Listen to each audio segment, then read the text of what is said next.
Use the keyword this to access the current object. Come on, let's learn some Java. Here we have the car class.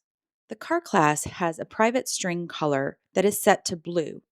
We also have a method setColor that has a parameter color, which is the same name as the instance variable, and sets color to red. If we create a blue car, and then we say blue.setColorOrange, we have two different variables with the same name, the car instance variable that has the value blue, and the setColor parameter that has the value orange. Which one will be set to red? Well, the most local version will be set to red, so that's the parameter color.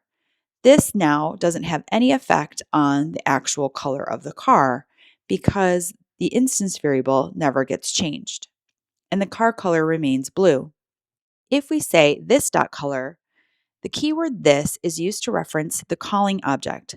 So this.color refers to the object's instance variable color, and it will get set to red. We can also use the parameter color that was set to orange, and now the car is orange.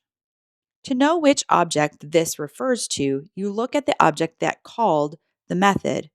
So since the car object blue called this method, this is actually blue. Now be sure to like and follow, and check out the links in our description.